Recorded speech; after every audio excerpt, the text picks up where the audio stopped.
My name is Danielle Horak, and I spent my early childhood in Havana, Florida, one of the many small towns in Gadsden County, Florida. I grew up here at my grandmother's house. A family friend and my very first babysitter, Alice, lives a few blocks away in this trailer. My grandmother has never worked a full-time job because she has never had to. Alice has worked multiple jobs for most of her life, and she still lives in extreme poverty. These women grew up in the same time period, saw the same ups and downs of the economy, and lived a few blocks away from each other. But my grandmother is white and Alice is black. This de facto racial segregation in Gadsden County has trapped an impoverished lower class in a seemingly unbreakable cycle. For much of the lower class, dependence upon the government as a way of life is systemic. The wealthy upper class possesses tools and resources that could help break this cycle. But because there is no communication or understanding, completely different cultures just sit next to each other in silence, each afraid of breaking unspoken societal rules. As a cultural beacon in the community, the Gadsden Art Center has an opportunity to open discussions between these very different worlds.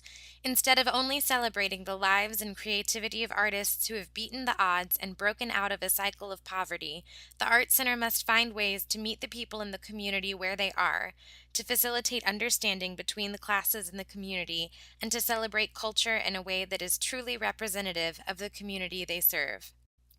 I propose that the Gadsden Art Center host a weekend art workshop for high schoolers and their art teachers that investigates these issues using prompts structured around both individual and community identity.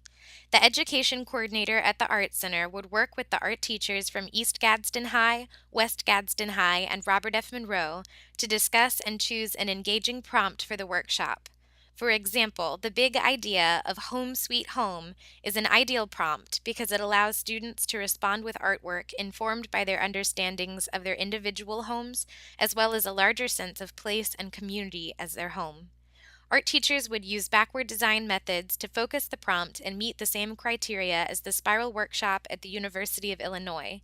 The 4 components of the Spiral Workshop are to deal with an issue of developmental importance to the students, to be based on a contemporary social theme, to include examples of past and recent artworks which have explored these themes, and to teach a method, conceptual and/or technical, for constructing works of art. The Art Center can accommodate about 20 students at a time, and the layout of the facilities allows for 2 separate classrooms with 10 students each. Students would sign up for the workshop through their art teachers at school. Eligibility would depend only upon their commitment to attend. The workshop would run on a Saturday from 9 a.m. to 3 p.m., with a break for lunch, of course, and art teachers would rotate between the classes, allowing instructors to observe each student's work and give them opportunities to state and restate their points of view in order to develop a strong sense of voice. The frequency of these workshops would depend upon successful funding, but ideally the Art Center would host a minimum of 4 workshops per year, one during each quarter. An exhibition of student work would immediately follow the workshop. High-quality catalogs including student work, their artist statements, and a detailed description of the prompt would be published and made available for sale. Proceeds from the catalog sales would help fund the next workshop. Another possible source of funding is through an Adopt an Artist program. A flyer for each student would be created and made available to a sponsor for $20. Sponsors would be able to see the work of the student they sponsored by attending the student show or looking them up in one of the catalogs. Sponsorships from businesses would also help fund these workshops.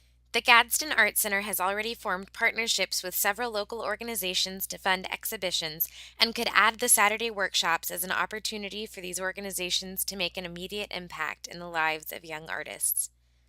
Encouraging discussion and exchange between the disparate cultures represented in Gadsden County will be no easy feat, but perhaps these weekend art workshops could serve as the first step.